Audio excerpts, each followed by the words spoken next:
और रुक करते हैं बिहार से बड़ी खबर का। बिहार के मोकामा में हुई हत्या के बाद से माहौल तनावपूर्ण है और थोड़ी ही देर में दुलारचंद यादव का पोस्टमार्टम होने वाला है। दुलारचंद यादव का शव उनके पैतृक निवास से बाढ़ के अनुमंडल अस्पताल में लाया गया है और इस रास्ते में दुलारचंद के समर्थकों की पुलिस के साथ जगह जगह झड़प भी हुई है और एक गुस्सा देखने को मिला है दुलारचंद समर्थकों में। जनसुराज पार्टी के समर्थकों में दुलारचंद का बेरहमी से कत्ल कर दिया गया, भरी दोपहरी में मार दिया गया उनको और पुलिस पर भी सवाल खड़े हो रहे हैं। आरोप आनंद पर लगे हैं, बाहुबली आनंद सिंह पर, जो कि जेडीयू के प्रत्याशी हैं और इस समय बाढ़ अनुमंडल अस्पताल के बाहर भी पुलिस व्यवस्था चाक चौबंद की गई है पोस्टमार्टम की, जहां पर तैयारियां हैं। लेकिन दुलारचंद समर्थकों का गुस्सा थमता दिख नहीं रहा है, कार्रवाई की मांग कर रहे हैं। हम वो तस्वीर भी आपको दिखा रहे हैं जहां पर पुलिस के साथ भिड़ते हुए दिखाई दिए थे।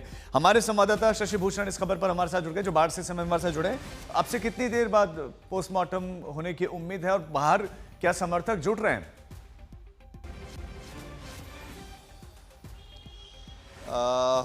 देखिए, पुलिस का भारी इंतजाम है राजीव, बाढ़ अनुमंडल अस्पताल पे, और यहीं पर पोस्टमार्टम होना है। और जो थोड़ी देर पहले हम बात कर रहे थे अधिकारियों से, और जो डॉक्टर्स की टीम है जो पोस्टमार्टम करेगी, उनका ये कहना था कि चूंकि ये मामला बहुत गंभीर है, संवेदनशील है, इसलिए पहले बॉडी की पोस्टमार्टम करने से पहले एक एक्सरे भी पूरा कराया जा सकता है। अब यहाँ आने के बाद अधिकारी क्या तय करते हैं, कैसे चीज़ें अपडेट होती हैं, वो देखने वाली बात होगी। लेकिन हाँ, यहाँ से तकरीबन 19 किलोमीटर की दूरी पर जो तारातर गांव है वो है दुलारचंद यादव का। वहाँ सुबह से हम रिपोर्ट कर रहे थे, वहाँ से डेड बॉडी जब चली है लेकर के जो लोग चले हैं, पुलिस के लोग चले हैं, तो अब वो बिल्कुल नज़दीक आ चुके हैं बाढ़ अनुमंडल अस्पताल के। थोड़ी देर में वो पहुँच जाएंगे, उसके बाद आगे की प्रक्रिया शुरू होगी। लेकिन हाँ, जो संख्या थी दुलारचंद यादव के समर्थकों की उनके गांव से चलते वक्त, उस संख्या में बहुत इजाफा हुआ है।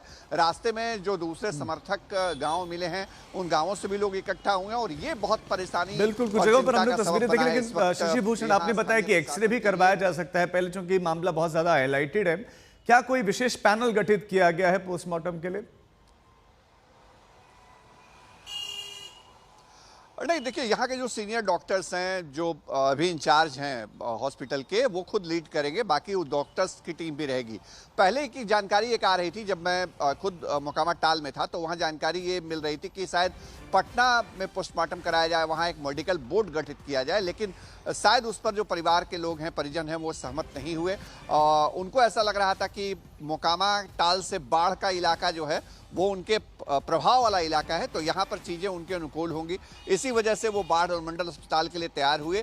थोड़ी देर में डेड बॉडी को यहाँ लेकर के आया जाएगा और उसके बाद आगे की प्रक्रिया शुरू होगी। लेकिन हाँ, एक बात जो लगातार हम कह रहे हैं राजीव, ये मामला इतना संवेदनशील है जिसने पूरे मोकामा विधानसभा चुनाव को इस वक्त कहीं ना कहीं कह सकते हैं कि सुई की नोक पे, तलवार की नोक पे ला करके खड़ा कर दिया है। क्योंकि जिस तरह से अनंत सिंह, सूरजभान सिंह दोनों आमने सामने हैं, और सबसे बड़ा डायमेंशन चेंज जो होगा इस पूरे घटनाक्रम का, वो हम आगे बताएंगे अपनी डिटेल रिपोर्ट में भी, कि जो जातीय ध्रुवीकरण है वो भी इससे पैदा होगा और इसमें सियासी चुनावी गणित जो है वो बनेंगे भी और बिगड़ेंगे भी।